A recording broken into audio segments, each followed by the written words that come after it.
Bismillahirrahmanirrahim. Assalamualaikum warahmatullahi wabarakatuh.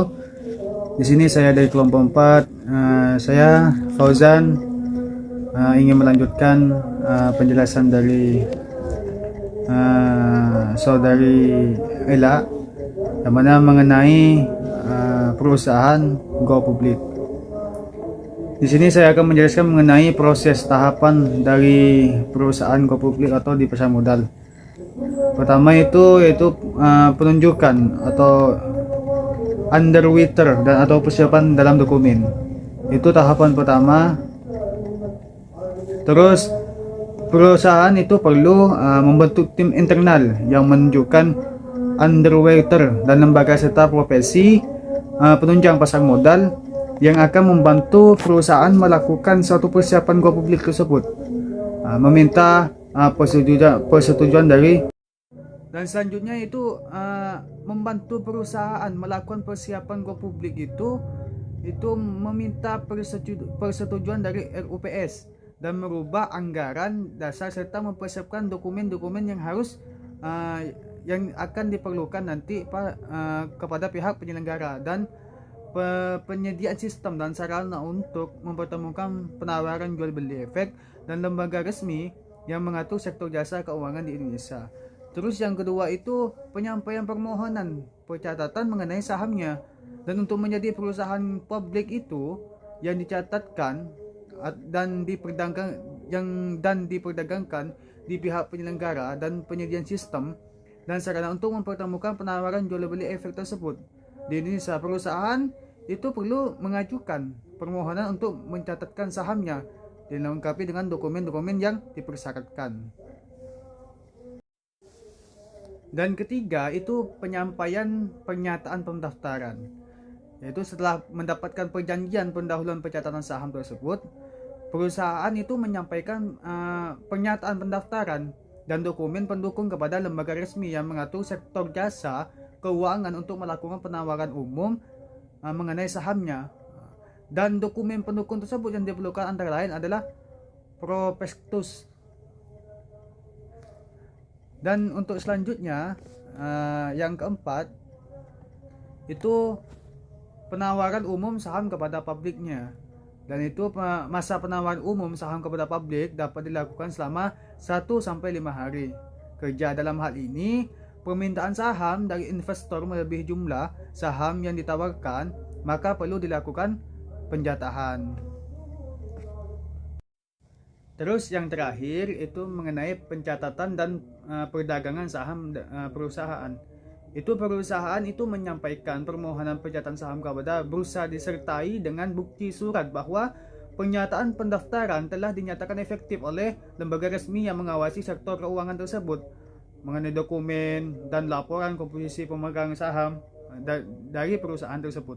Pihak yang menyelenggarakan dan menyediakan sistem juga sarana untuk mempertemukan penawaran jual beli efek pihak-pihak lain dengan tujuan memperdagangkan efek ini nantinya akan memberikan persetujuan dan mengumumkan pencatatan saham perusahaan dan kode saham perusahaan untuk keperluan perdagangan saham di bursa tersebut.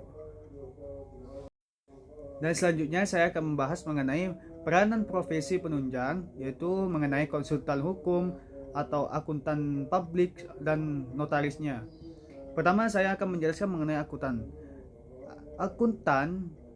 Peran profesi akuntan ini dalam bidang pasar modal adalah mengungkapkan informasi keuangan perusahaan dan memberikan pendapat mengenai kewajiban atas data yang disajikan dalam laporan keuangan.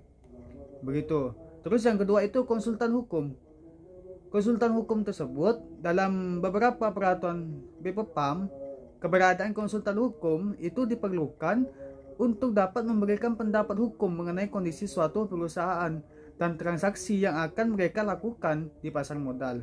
Dan konsultan hukum ini adalah pihak independen yang dipercayai karena keahliannya.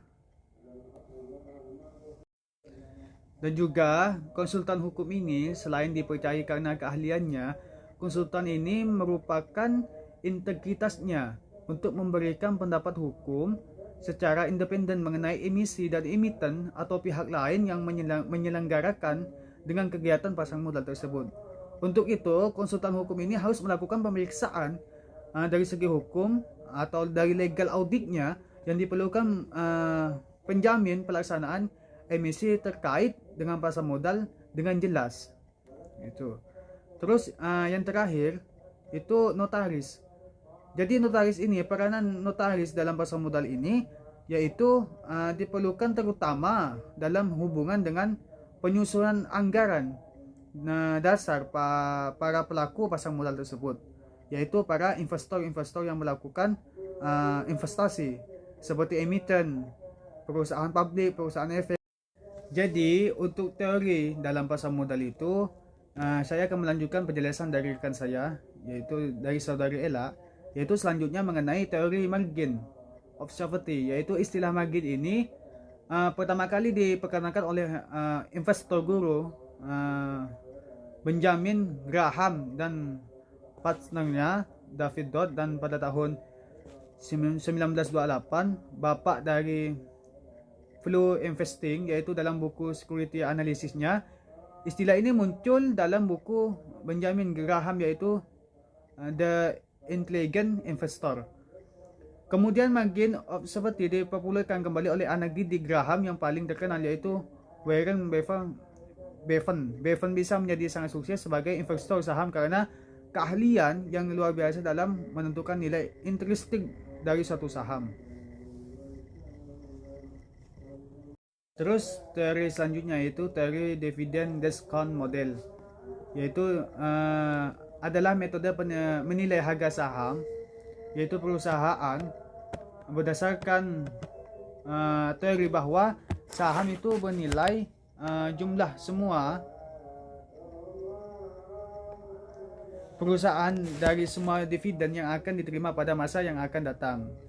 Terus selanjutnya yaitu teori asymmetric information, yaitu teori ini merupakan perbedaan informasi yang didapat antara salah satu pihak lainnya dalam kegiatan ekonomi. Informasi asimetris ini misalnya terjadi antara investor yang akan melakukan investasi di dalam pasar modal. Terus selanjutnya teori portofolio. Teori portofolio ini diperkenalkan oleh Harry Markowitz, yang mana teori portofolio ini melalui artikelnya yang dikutip dari yang dikarang oleh Harry Markowitz, yaitu pada praktiknya para pemodal pada sekuritas sering melakukan diversifikasi dalam investasinya dengan mengkombinasikan berbagai sekuritas. Teori portofolio ini yang akan dikemukakan Markowitz dikenal dengan modal Markowitz, memberikan suatu cara bagaimana berinvestasi itu dengan efisien dan optimal, yang dengan membentuk portofolio optimal. Dan sekian dari penyampaian kami mengenai makalah kami. Kurang lebihnya saya mohon maaf.